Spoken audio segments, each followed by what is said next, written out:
सबसे पहले महर्षि नागा बाबा के प्रांगण में आज गुरु पूर्णिमा के शुभ अवसर पर गुरु पर्व बिरहा महोत्सव का कार्यक्रम आप गुरु जी के देख रेख में हो रहा है। उपस्थित कलाकार, कवि, गुरु लोग और हमारे उपस्थित साथी सबको एक स्वर में हम गायक अक्षय कुमार यादव कोट कोट प्रणाम करता हूँ। एक गुरु भजन।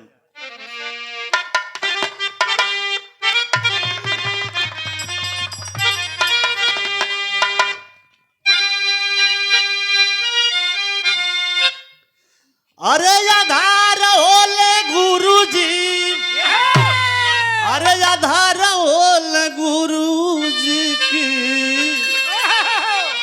जीवन के आधार होले गुरु जी।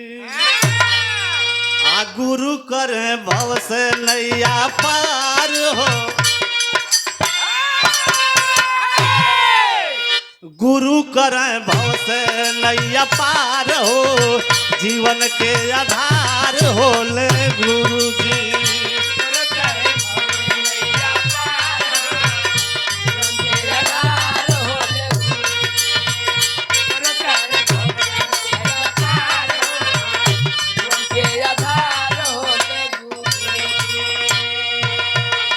पहली लाइन में कवि की लेखनी संकेत करती है। गुरु का स्नेह नेहा,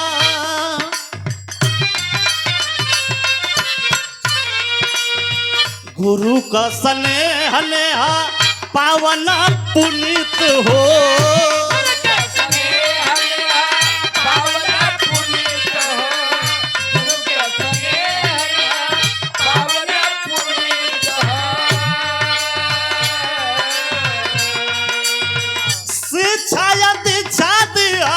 गुरु जी कनित होती, जीवन के आधार होले गुरु जी, जीवन के आधार होले गुरु जी।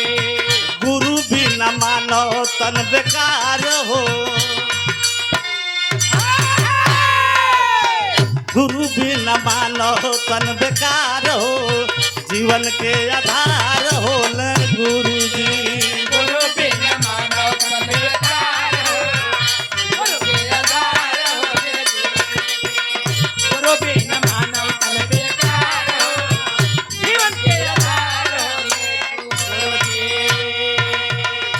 गुरु की महिमा क्या है, कवि की लेखनी दूसरी लाइन में संकेत करती है।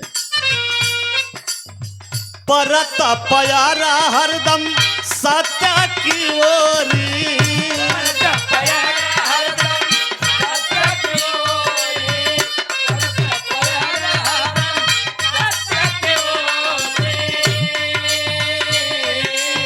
और 200 रुपए का आशीर्वाद पुरस्कार नहीं है, हम लोगों के लिए आशीर्वाद है। गुरु जी के कर कमलों द्वारा कोट कोट प्रणाम करते हैं। सब साथी के नमस्ते प्रणाम आशीर्वाद का कामना हो। पढ़ता प्यारा हरदम सत्य की ओर,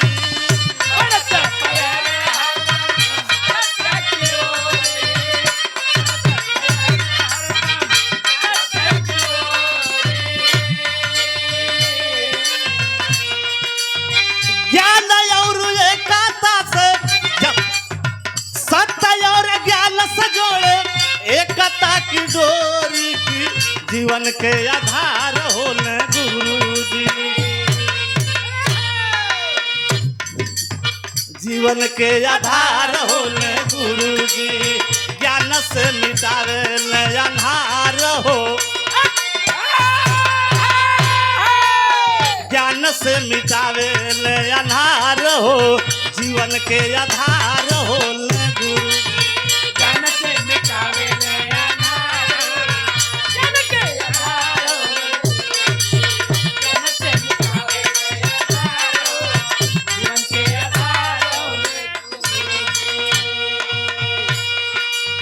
तीसरी लाइन में संकेत है।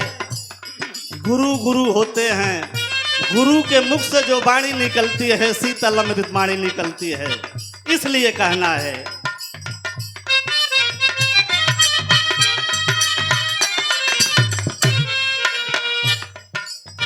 गुरु जी के मुहावा से निकले जवन बोली,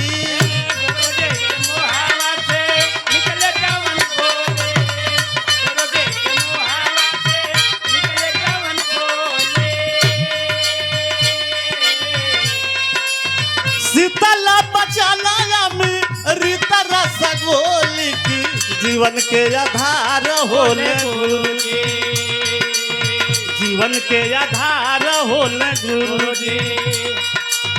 गुरु होल सत्य साकार हो,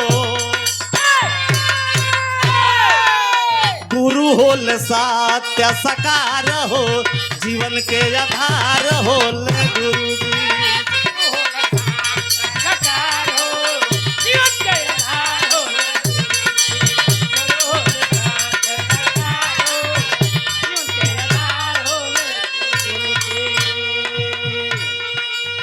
गुरु की महिमा के जाने कोई कोई, गुरु की महिमा के जाने कोई कोई, गुरु की महिमा के जाने कोई कोई। गुरु कृपा से सब सफल काम होई की जीवन के आधार होले गुरु जी, जीवन के आधार होले गुरु जी।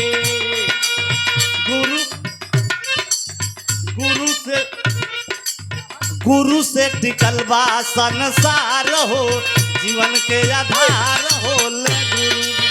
गुरु से टिकल बा संसार हो, गुरु के आधार होले गुरु से टिकल बा संसार हो, जीवन के आधार होले गुरु जी।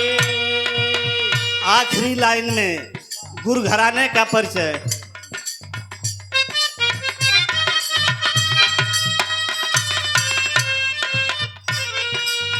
बिहारी गणेश चरण गुरु जी का पाके, हरे गणेश चरण गुरु जी के पाके, हरे गणेश चरण गुरु जी के पाके।